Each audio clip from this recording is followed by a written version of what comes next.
The Nelson Mandela Bay Metro has issued a boil before drink notice to its consumers. This comes after the Metro introduced borehole-sourced water into the reticulation system. The Metro says it's unable to meet the water quality standard blending ratio set out for blending water from multiple sources.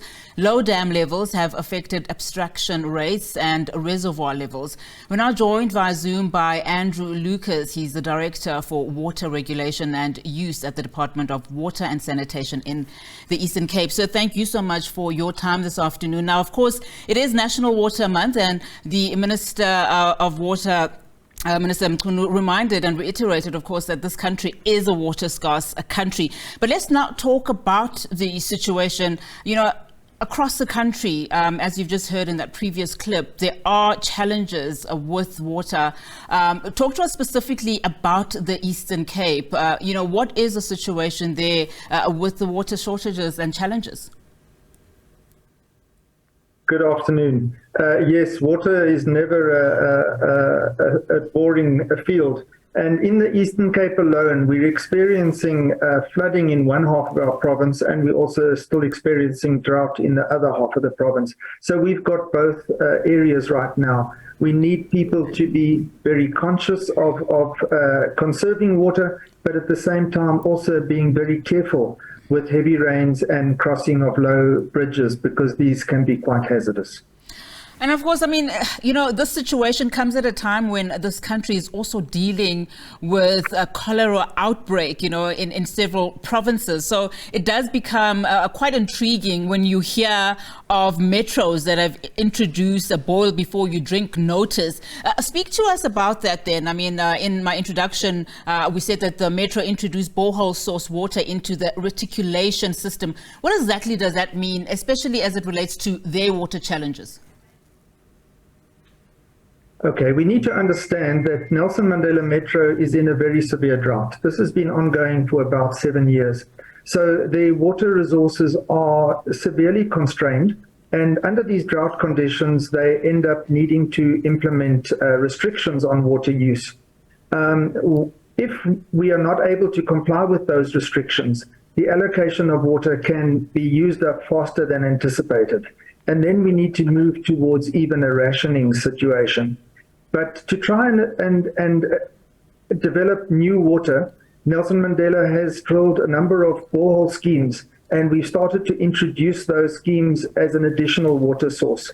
Please understand, each of those waters are clean and they are disinfected, but they may need to be blended to reduce certain salt levels in the groundwater. But as a precaution, the city has issued a boil water notice.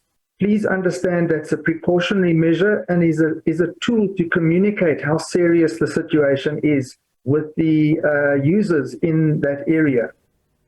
So it's not that we are expecting the water to be not fit for use, but we are saying that we're reminding people to be on the alert. The biggest risk is actually if reservoirs run low and taps run dry or pipes run dry. When they are repressurized, a bit of flaking can come off, a sediment can come off the pipe wall, or reservoir can have a bit of resuspension happening. We wouldn't, as officials, we wouldn't know where that is happening on any one day. But if it happens, you might find the water might be a little compromised in an area, and that's why the boil water notice has been issued. If the water is not clean, in other words, it's clearly turbid or cloudy, then don't drink that water at all. But the boil water notice is purely a precautionary measure, and it's also used as a tool to let the people know we are very serious about the challenges we are experiencing, and we need to really manage our water very judiciously.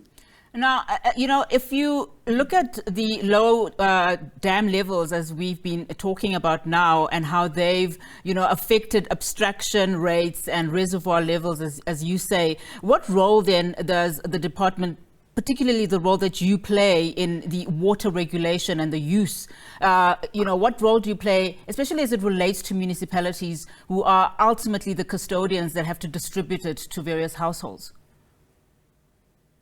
What I'm going to describe now, I'm going to talk about Nelson Mandela, but the same thing applies with all of our municipalities. Nelson Mandela has 7 water sources, and each source has an allocation of water. When we are in a drought situation, every year we look at our water records, we look at our hydrological modeling, and we might ask that municipality to implement water restrictions. That would say reduce your demand by 5, 10, 15%. In the case of Nelson Mandela Metro, we are asking them to reduce their demand by 40% because of the severity. We then track the water usage to make sure that these users are not perhaps overusing that water. And we are finding, as we found in Nelson Mandela, that they are battling to stay within that restriction. And they are about 40 megaliters per day over what they should be using. And so that puts stress on specific schemes within that municipality.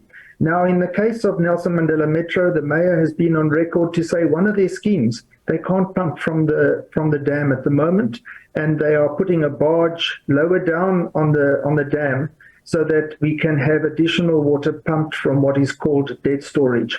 But until that is in place, we can't get water out of that scheme. So other schemes within the city needs to make up that additional amount.